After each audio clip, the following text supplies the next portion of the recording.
Cormani McClain, the famous name down here in Florida, as at one point he was a Florida Gator lock, as one would say. We've learned very shortly after that locks are not actually a real thing when it comes to recruiting, because he would shocked us all, including myself, when he committed to Miami. Well, when it was time to sign with Miami, he was nowhere to be found and ended up committing to Colorado's and Deion Sanders. Now, a few months ago, I made a video because he showed up to Colorado and puked 7 times. Dude, 7 times.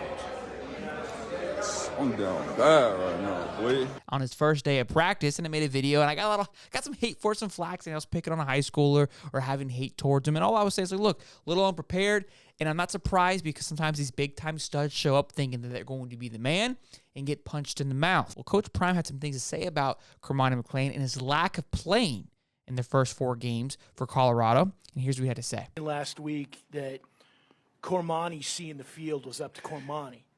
I wonder if you could elaborate on what you want to see him do, 1. And 2, did he help his case? Study, prepare. Late against Study, Oregon? prepare, be on time for meetings. Show up to the darn meetings. Understand what we're doing as a scheme. Want to play this game. Desire to play this game. Desire to be the best in this game. At practice, in the film room, and on your own free time. You do know that I check film time for each player upon the week. Thursday, I need film times from the whole staff so I can see who's been preparing. And that's just not about Cormani. That's about a multitude of them. So if I don't see that, you would be a fool to put somebody out there and they're unprepared. Can't do it. Won't do it. Can't do it. I'm old school. I'm sorry. Did Oregon help in that regard because he got out there late? Did what you saw? What a score. Shoot. I started to put you out there at one point.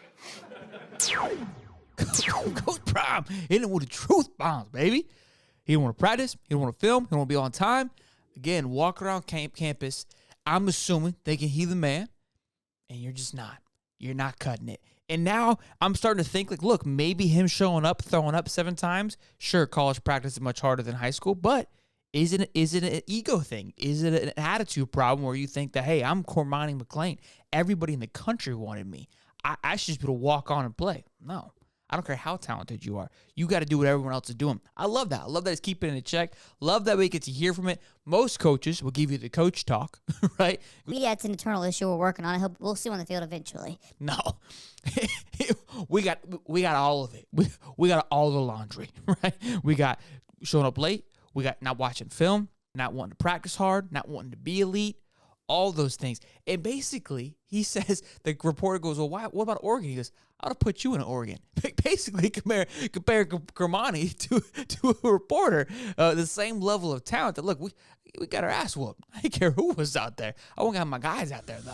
Pretty big fall, pretty massive fall for at one point was the number 1 cornerback across all recruiting platforms. And On3 actually made a massive adjustment shortly after or right before committing to Colorado, dropped him to the 5th rated cornerback overall and 46th nationally, when at one point he was a top 10 recruit, again, across all recruiting platforms.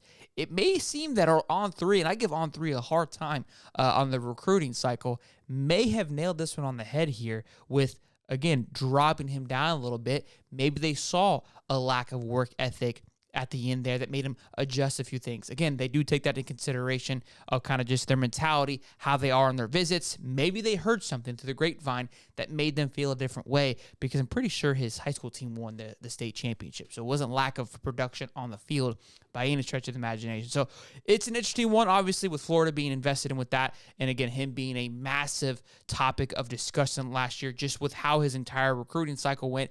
And at the time when Coach Prime landed him, it was this back-to-back number 1 cornerback, with Travis Hunter being the one prior to that. So massive haul there for Coach Prime, but hasn't paid dividends in the same way that Travis Hunter has. Again, plenty of time left, but with transfer portal, with him not going things not going the way that I'm sure Cormani would like him to go, and now being, in a sense, kind of, drug a little bit by Coach Prime at the media. As one, I think you would expect him to kind of grit his teeth a little bit, get dirty. I think maybe that's what Coach Prime was trying to hopefully speak to him right through the media. Like, look, I don't care who you were in high school. You're here now. So we'll see how Cormani McClain reacts to that. Is he going to hit the portal? Is he going to again put his feet in, get down and get dirty with it, and become better, and understand where he's at, understand the opportunity of who is coaching him, how great he could be. So we'll keep an eye on it. It is an interesting development here. We'll see if he gets some more playing time against USC next week.